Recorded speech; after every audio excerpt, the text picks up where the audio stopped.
Hello बच्चों, गणित की कक्षा में आपका स्वागत है। बच्चों, तुम पूर्णांकों के बारे में तो जानते ही हो और पूर्णांकों को नंबर लाइन पर प्रदर्शित भी कर लेते हो।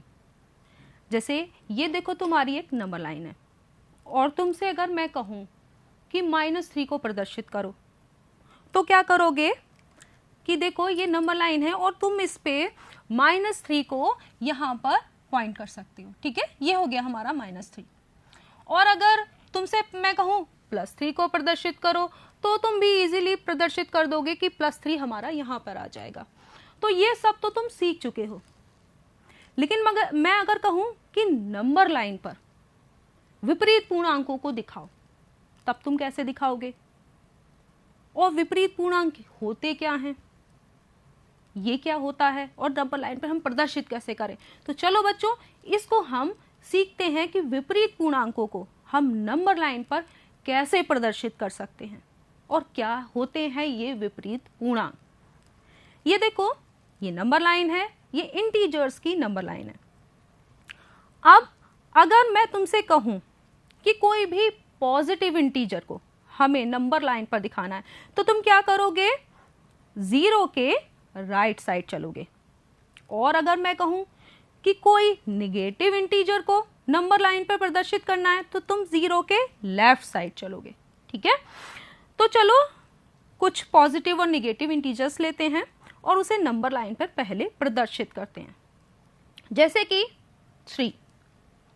अब 3 को अगर हमें नंबर लाइन पर दिखाना है तो 0 के हम राइट साइड चलेंगे 3 स्टेप्स। कैसे? 1, 2 एंड 3। अब हम आ गए 3 पर।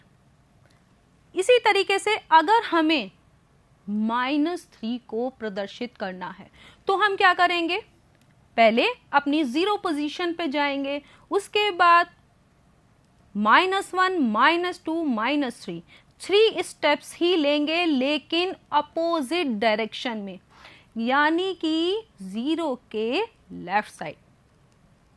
इसी तरीके से फिर से 0 पोजीशन पे आते हैं और अब देखते हैं कि अगर हमें -4 को नंबर लाइन पर प्रदर्शित करना है तो क्या करें, 0 के लेफ्ट साइड चलेंगे। कितना? 4 स्टेप्स, 1, 2, 3 एंड 4। ये आ गए हम -4 पर। और अगर 4 को प्रदर्शित करना है नंबर लाइन पर तो हम 0 पे वापस आए और अब राइट साइड जाएंगे 4 स्टेप्स, 1, 2, 3 एंड 4। बच्चों देख रहे हो, मैंने 2 उदाहरण लिए, एक 3 और -3 वाला और एक 4 और -4 वाला। दोनों में ही तुमने ये देखा कि मैंने इक्वल डिस्टेंस कवर की है, बराबर दूरी तय करी है, बराबर कदम चले हैं दोनों ओर, चाहे किसी भी डायरेक्शन में गए हों हम, चाहे राइट गए हों चाहे हम लेफ्ट गए हों, लेकिन हमारे द्वारा जो तय की गई दूरी थी, जो डिस्टेंस हमने कवर की थी, जितने स्टेप्स हम चले थे, वो इक्वल थे। तो यही कहलाते हैं हमारे विपरीत पूर्णांकों के जोड़े।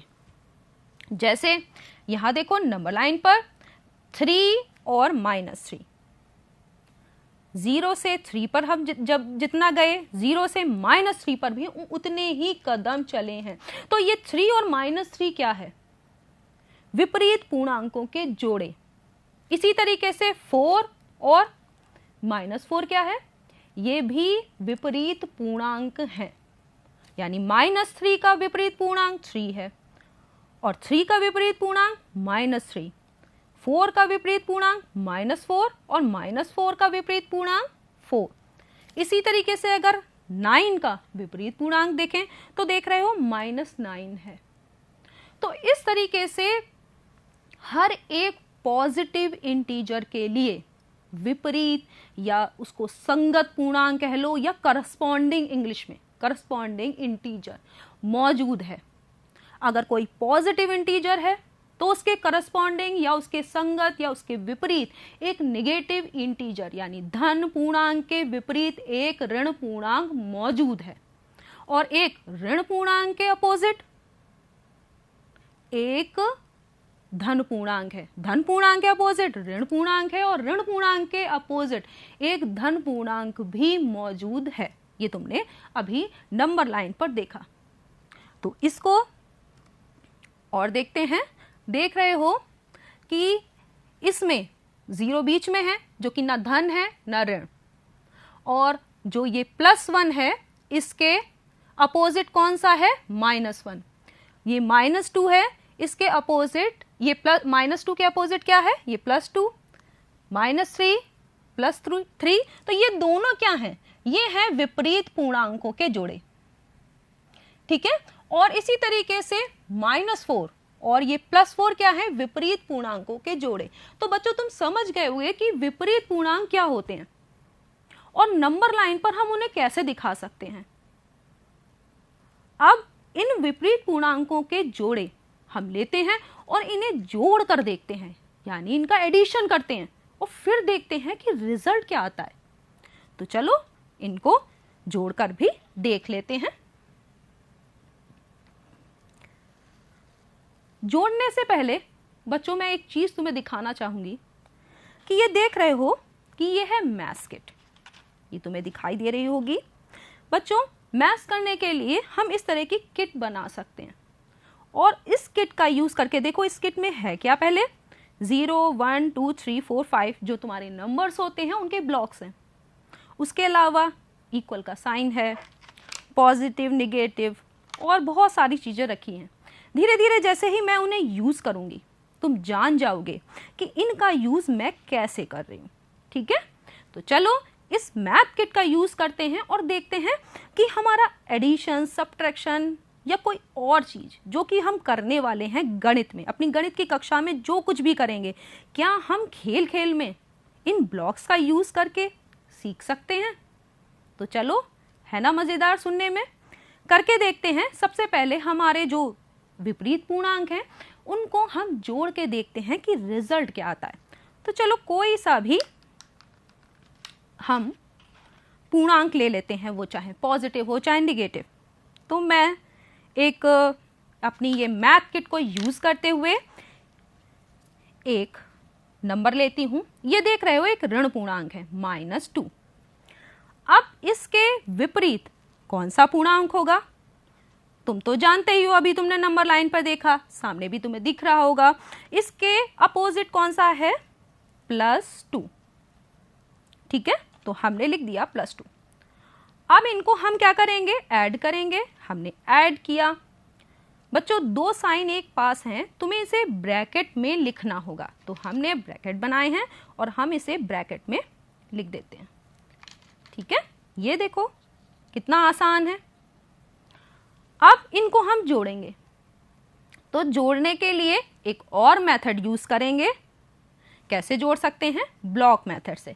ये देखो बच्चों, ये हैं ब्लॉक्स, ये तुम्हें दिखाई दे रहे होंगे कि एक तरफ इसमें ग्रीन ब्लॉक है और दूसरी तरफ अगर इसको साइड चेंज करते हैं तो रेड।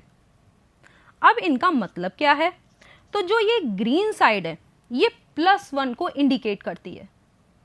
ठीक है, और अगर हम इसकी साइड चेंज कर देते हैं यानी अपोजिट साइड, -1 को इंडिकेट करती है। यानी एक ब्लॉक अगर हम रखेंगे तो ग्रीन वाला, तो ये बताएगा कि ये +1 है और ये -1। ठीक है, तो इस हिसाब से इसको ऐड करके देखते हैं। तो देखो -2 के लिए तुम क्या करोगे, 2 रेड वाले, क्योंकि एक रेड जो है वो -1 को इंडिकेट करता है। तो हम -2 के लिए कितने ब्लॉक्स लेंगे, 2 ब्लॉक्स, और +2 के लिए 2 ग्रीन ब्लॉक। अब इनको ऐड कर दो, ऐड करना है ना, एडिशन का साइन है तो हमें ऐड करना। ऐड करने का मतलब सम्मिलित करो, कर दिया सम्मिलित। अब तुम देख रहे हो कि एक पॉजिटिव और एक नेगेटिव, यानी एक +1 एक -1 इक्वल टू क्या हो जाएगा, ये इक्वल अपोजिट है, इक्वल टू 0।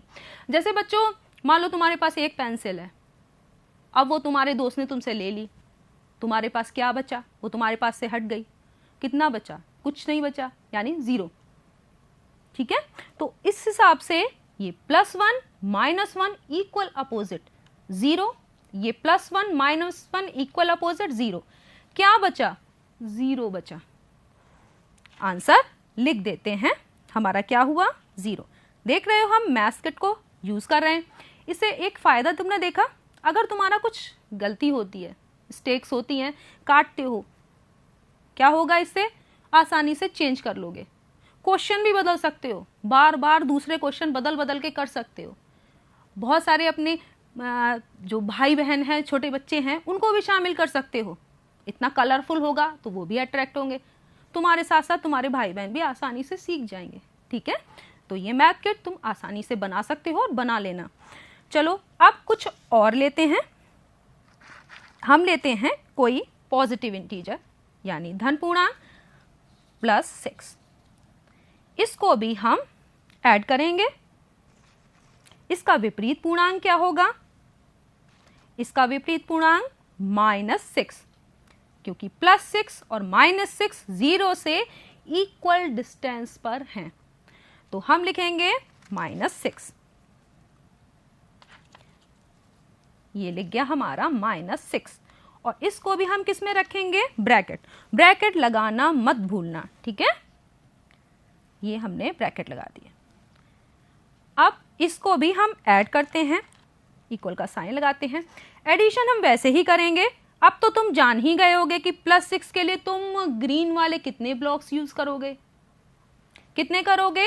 6 ब्लॉक्स, क्योंकि कितना लिखा है? प्लस का 6। तो ग्रीन वाले हमने 1 2 3 4 5 एंड 6 यूज किए। अब -6 के लिए क्या करोगे? Red side 1 2 3। रेड क्यों किया? इसलिए किया क्योंकि रेड जो कलर है वो माइनस को इंडिकेट करता है। ठीक है, ये हो गए तुम्हारे 5 और ये हो गया 6। अब इन सबको ऐड करो। तो ऐड करना मैंने तुम्हें बताया ही है। जब इन्हें ऐड करेंगे तो पेयर बनेंगे ना, +1 -1 = 0। तो ये हमारा 0 हो जाएगा। इस तरह से ये भी 0, ये भी 0। देख रहे हो, सब 0 हो गया। तो इसका आंसर भी क्या आया? इसका आंसर भी हमारा आ गया क्या? 0। तो हम क्या करेंगे? किट में से 0 निकालेंगे और यहां 0 लिख देंगे। अब अगर 0 की बात करें कि 0 का विपरीत पूर्णांक क्या होगा, तो 0 का विपरीत पूर्णांक भी 0 ही होगा, क्योंकि 0 में जब हम 0 ऐड करते हैं तो क्या आएगा? 0 में 0 ऐड किया, क्या आया? 0। यहां बच्चों देख रहे हो, तुम तीनों ही क्वेश्चंस जो तुमने किए उसमें जब हम विपरीत पूर्णांकों को जोड़ रहे हैं तो क्या आ रहा है? 0 आ रहा है। और 0 क्या होता है? 0 होता है एडिटिव आइडेंटिटी, यानी योगात्मक तत्समक। अब योगात्मक तत्समक तुम पूर्ण संख्याओं वाले अध्याय में पढ़ चुके हो, एक बार मैं तुम्हें फिर से याद दिला देती हूं। योगात्मक तत्समक यानी 0 को क्यों कहते हैं? क्योंकि 0 में अगर हम कोई भी संख्या जोड़ें तो क्या आता है? योगफल वही संख्या आती है। तो 0 को क्या कहते हैं? योगात्मक तत्समक यानी एडिटिव आइडेंटिटी। ठीक है, तो देख रहे हो कि यहां एडिटिव आइडेंटिटी आ रही है। तो ये दोनों जो विपरीत पूर्णांक तुमने लिखे हैं वो एक दूसरे के क्या कहलाते हैं? एडिटिव इनवर्स यानी योगात्मक तत्समक, जैसे कि तुम्हें यहां पर दिखाई दे रहा है। ठीक है, तो -2 जो है इसका योगात्मक तत्समक क्या होगा? +2। +6 का योगात्मक तत्समक क्या होगा? -6। सॉरी, योगात्मक प्रतिलोम, क्योंकि तत्समक हमारा क्या है? 0। अब 0 का योगात्मक प्रतिलोम यानी एडिटिव इनवर्स क्या होगा? 0। तो अब समझ गए योगात्मक तत्समक क्या है और योगात्मक प्रतिलोम क्या है। योगात्मक तत्समक होता है 0, क्योंकि 0 में कोई भी संख्या जोड़ें योगफल हमारा वही संख्या आती है। तो यह हो गया तत्समक। अब प्रतिलोम की बात करें, प्रतिलोम मतलब उल्टा। तो इसमें क्या करना है कि जब किसी भी इंटीजर का तुम्हें इनवर्स निकालना है तो तुम क्या करो? साइन को चेंज कर दो, संख्यात्मक मान वही रहेगा। जैसे कि -2 था अब -2 का जो योगात्मक प्रतिलोम होगा वो क्या हो जाएगा, +2। तो उसमें क्या किया, संख्यात्मक मान तो 2 ही रहा, लेकिन तुमने क्या किया, साइन को चेंज कर दिया, प्लस साइन की जगह माइनस साइन और माइनस साइन की जगह प्लस साइन, यदि योगात्मक प्रतिलोम निकालना है। लेकिन 0 के लिए तो 0 का योगात्मक प्रतिलोम 0 ही रहेगा। तो चलो बच्चों, इसमें क्या करते हैं इसमें हम क्या करते हैं, एक तरफ लिखते हैं योगात्मक प्रतिलोम और एक तरफ पूर्णांक। तो किसी भी पूर्णांक का निकालना, यानी बहुत बड़ी संख्या, ये मैंने जैसे छोटी छोटी संख्याएं ली, तुम्हें लेना है, मान लो ये है 59 और वो पॉजिटिव है, अब तुम्हें इसे लेना है और इसका हमें क्या निकालना है, इसका हमें निकालना है योगात्मक प्रतिलोम। तो कैसे होगा, तुम क्या करोगे, इसमें तुम क्या करोगे, साइन को चेंज कर दोगे, लेकिन संख्यात्मक मान चेंज नहीं करना। तो संख्यात्मक मान में क्या लिखोगे, 59, लेकिन किसका, साइन को चेंज करना है। साइन को चेंज करो, क्या हो जाएगा, -59। तो ये हो गया +59 का योगात्मक प्रतिलोम -59, और अगर -59 का पूछा जाता तो तुम बता देते +59। तो बच्चों, तुम सीख गए होगे कि योगात्मक प्रतिलोम हम कैसे निकालते हैं। अब वापस नंबर लाइन पर चलते हैं और कुछ और सीखते हैं नंबर लाइन से, ठीक है। इसको हटा देते हैं और हम वापस अपनी नंबर लाइन पर आ जाते हैं। ये रही हमारी नंबर लाइन, ठीक है। अब देखो, ये हमारी संख्या रेखा है। मैंने अभी अभी तुम्हें बताया था कि अगर हमें 3 पे जाना है तो हमें 0 के राइट साइड जाना है, -3 पे जाना है तो 0 के लेफ्ट साइड जाना है, ठीक है। तो चलो हम एक बार फिर से करके देखते हैं कि अगर हम +3 पे जा रहे हैं, 1 2 3, कहाँ चले, 0 के राइट साइड, कितना, 3 यूनिट्स, 1 2 3। अब यूनिट क्या होती है, तुमने अगर नंबर लाइन पर सेंटीमीटर में खींचे हैं 1 2 3 डिस्टेंस जो ली है तुमने, तो तुम क्या करोगे, तो वो यूनिट हो गई तुम्हारी सेंटीमीटर, और या तो मीटर या किलोमीटर, यूनिट कुछ भी हो सकती है। तो हमारा है 1 2 3, 3 यूनिट्स हम चले। अगर -3 पे जाना है तब क्या करोगे, 1 2 3, 3 यूनिट्स ही चल रहे हैं, लेकिन अपोजिट डायरेक्शन में, यानी राइट का अपोजिट लेफ्ट जा रहे हैं ना, लेकिन हमने समान दूरी तय की है। दूरी को एक बार और समझ लो कि दूरी क्या होती है। तो यहां देखो, दूरी होती है तय किए गए मार्ग की लंबाई। यहां से तुमने कितना मार्ग तय किया, ये लंबाई जो है वो दूरी कहलाएगी। 3 तक तुम चले थे तो दूरी कितनी हो गई, 0 से 3 तक जो तुमने मार्ग तय किया उसकी लंबाई, वो होती है दूरी। और तय किए गए मार्ग की लंबाई, यानी लंबाई कभी भी माइनस में नहीं हो सकती, वो पॉजिटिव ही होगी। अब जैसे मान लो तुम पूरब में जा रहे हो 50 किलोमीटर और तुम्हारा दोस्त पश्चिम में जा रहा है 50 किलोमीटर, तो तुम ये नहीं कहोगे कि विपरीत जा रहा है तो तुम 50 किलोमीटर चले, वो -50 किलोमीटर चला है, क्योंकि तय किया गया मार्ग की लंबाई दोनों में ही 50 किलोमीटर है।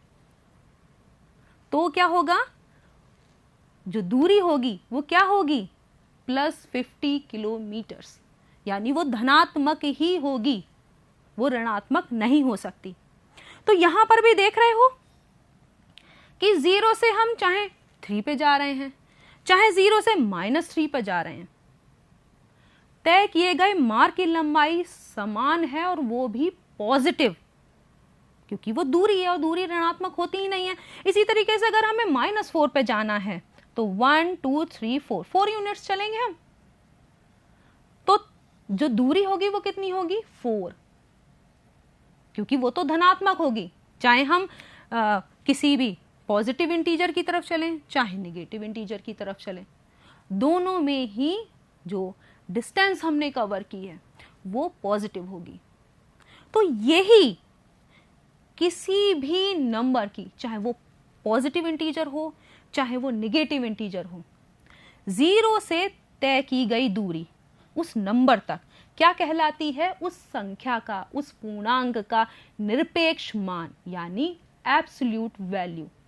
ठीक है, तो पूर्णांक का निरपेक्ष मान निकालना तुम्हें समझ में आ गया। 0 से वो उसकी दूरी कितनी है ये देख लो, तो वही हो जाएगा उस पूर्णांक का निरपेक्ष मान। और जो निरपेक्ष मान है तुमने देखा है कि वो 0 से उस नंबर तक तय की गई दूरी होती है और वो पॉजिटिव होती है। तो क्या होगा? निरपेक्ष मान हमेशा धनात्मक होगा, चाहे वो पॉजिटिव इंटीजर की बात करें चाहे हम निगेटिव इंटीजर की बात करें। तो निरपेक्ष मान क्या आएगा हमारा? हमेशा पॉजिटिव ही आएगा। तो जैसे अगर हम कहें -2 का निरपेक्ष मान निकालो या एब्सोल्यूट वैल्यू, तो क्या होगा? 2। -6 का निरपेक्ष मान 6। इसी तरीके का कोई पॉजिटिव इंटीजर ले रहे हैं तब देखो, जैसे 7 का निरपेक्ष मान या एब्सोल्यूट वैल्यू जिसको कहते हैं, 7 का निरपेक्ष मान क्या होगा? 7 ही होगा। 10 का निरपेक्ष मान 10 होगा।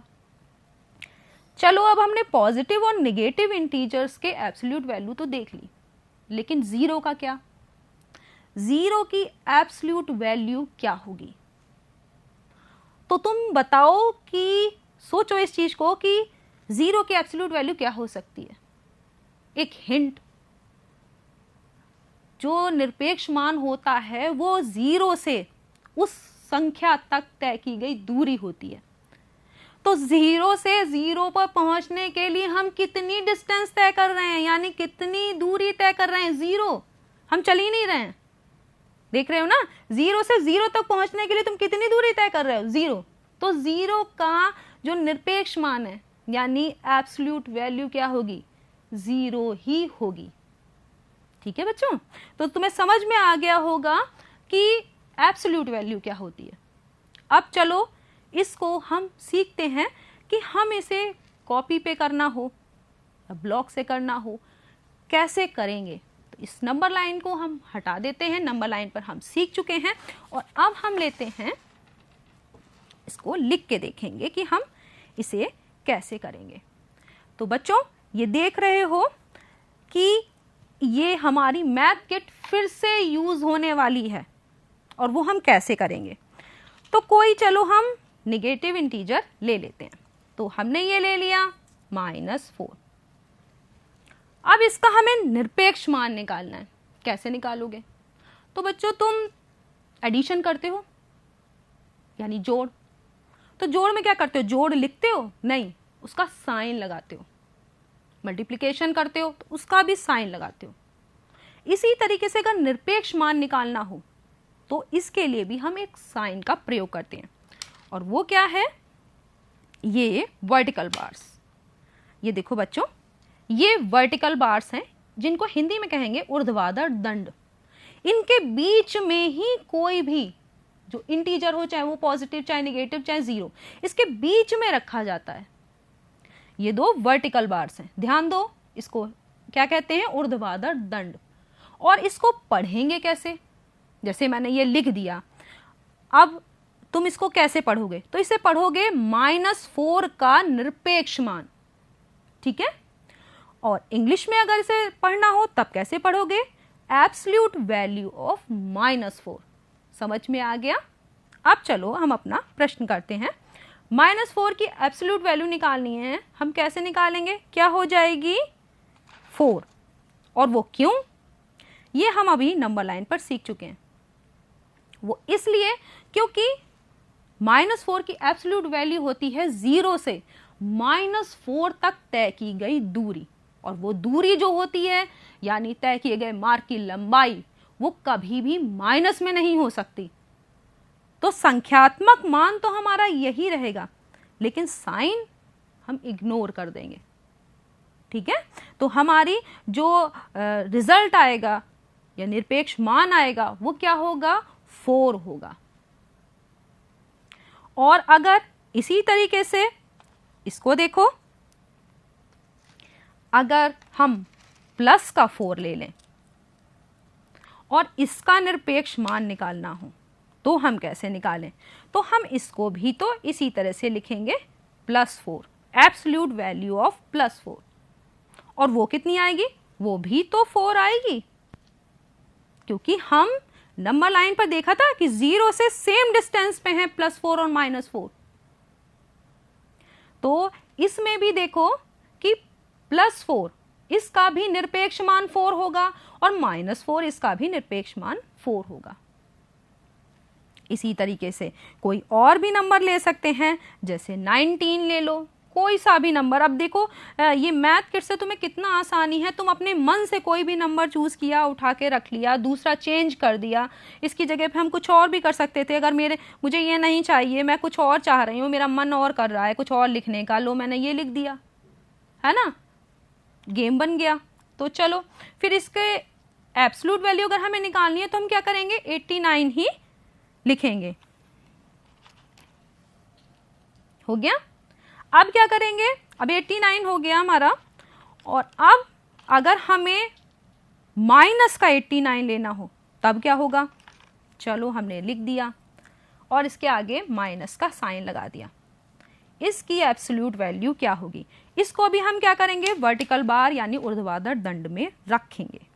और अब हमने रख दिया इसको ये ब्लॉक्स लगा के, और ये भी क्या होगी, पॉजिटिव होगी। तो तुम देख रहे हो कि चाहे हमारा कोई निगेटिव इंटीजर है, चाहे कोई पॉजिटिव इंटीजर है, उसकी एब्सोल्यूट वैल्यू यानी निरपेक्ष मान क्या होगा, हमेशा पॉजिटिव ही आएगा।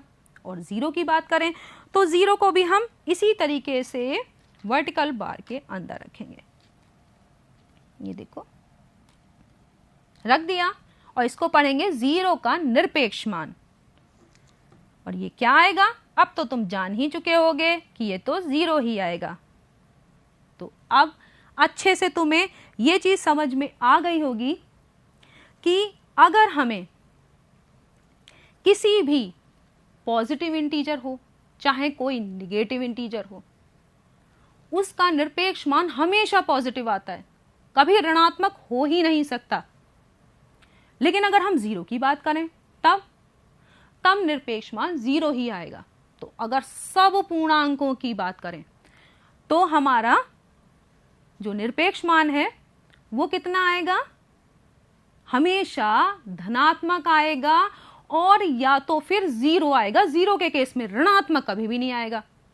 तो बच्चों तुम सीख चुके होगे कि योगात्मक प्रतिलोम कैसे निकालते हैं और किसी भी पूर्णांक का निरपेक्ष मान कैसे निकाल सकते हैं। तो चलो बच्चों पाठ को दोहरा लेते हैं। जैसे हमने सीखा कि किसी भी पूर्णांक का योगात्मक प्रतिलोम उसका संगत या विपरीत पूर्णांक होता है, और दोनों का योगफल सदैव 0 होता है।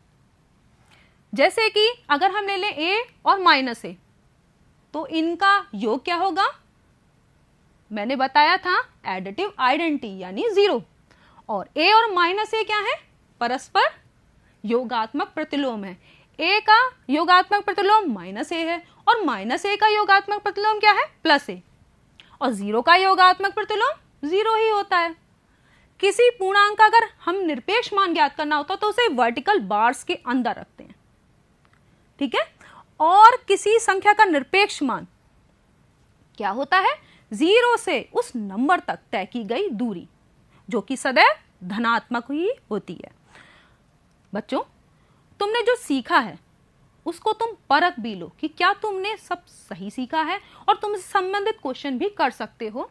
तो देखो ये क्वेश्चंस तुम कर सकते हो घर पर। पूर्णांक -3 का विपरीत पूर्णांक क्या है।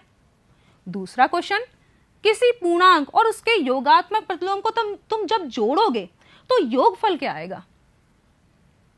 0 का योगात्मक प्रतिलोम क्या होता है। क्या सभी पूर्णांकों का निरपेक्ष मान सदैव धनात्मक होता है, और पूर्णांक -11 का निरपेक्ष मान हम कैसे निकाल सकते हैं। तो बच्चों खेल खेल में तुम आसानी से सीख ही गए होगे कि हम योगात्मक प्रतिलोम कैसे निकालें किसी पूर्णांक का, और निरपेक्ष मान कैसे निकालें। धन्यवाद।